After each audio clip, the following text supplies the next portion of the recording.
Tong panahon nga ako sa gamay pa, sayo sa buntag si nanay magyaw-yaw na.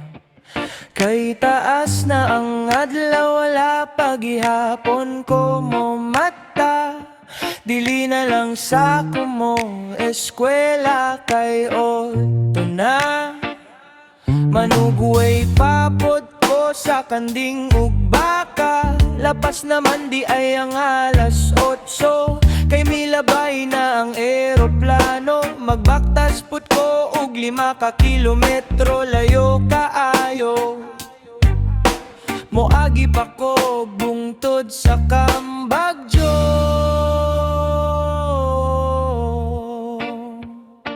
Usahay magduwa, tawagon lang kung tingkaon. Maghapopot ko og tubig inig kahapon. Diliman ko kaayo tapulan kong sugoon, pero ipasausan ako ang sugo sa akong igsoon. Ingon ko dayon si yaya o pedi ay maong kasaban ko dayon ni nanay. Maayo gani kay nakadagan ko og nakalikay. Sa sipa ug dokol sa ako ang tatay. Oh, kanindot paminawon kung imong hando mo ng kagahapon. Ang katuigan dalira kaayo mo labay, mao nga buhat at tanan imong ikalipay. Kanang dilipot ka magmay, magpakita og kaayo sa imong isig katawo. Aron ng kahitasan mahimuot kanimo ug magampo. Usap kanunay sa ato ang Ginoo, kausarata mabuhi aning kalibutan. Mga maanindot nga higayon ayaw ug palabya, pero ayaw pudug abusara. Ipatigbabaw lang kanunay ang ugma.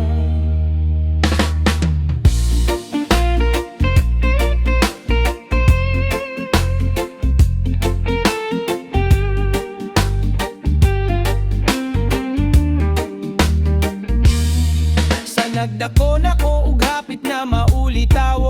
Amo ang inahan sayo nga gikuha sa Ginoo. Sakit unta nga dawaton, pero maoy pagbuot sa labaw nga makagagahom. Hangtod nga kami na lang duha ni tatay. Usahay pod ni manggiaway kanunay ra ko mahibilin sa balay. Kay si tatay nakakita nagbag-o nga inday.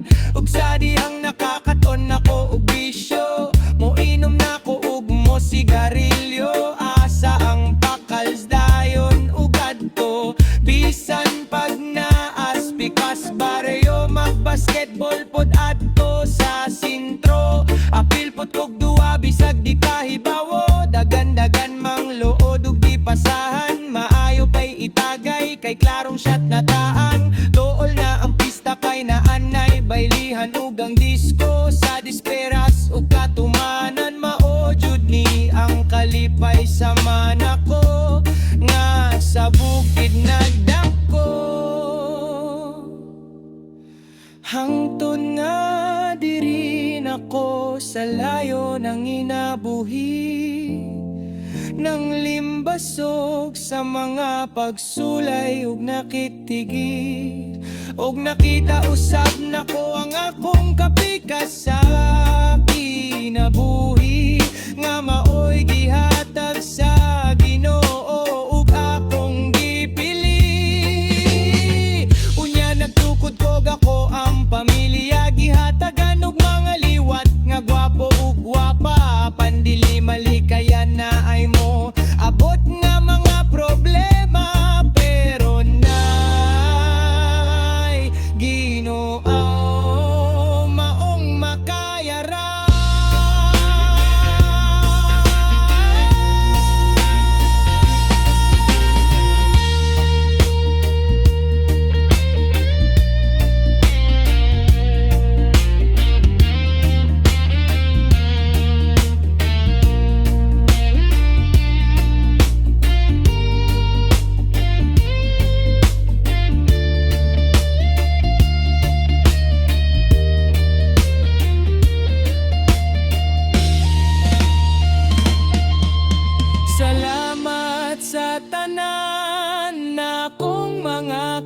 pamilya sa walay poas nga suporta. Ang katuigan dali ra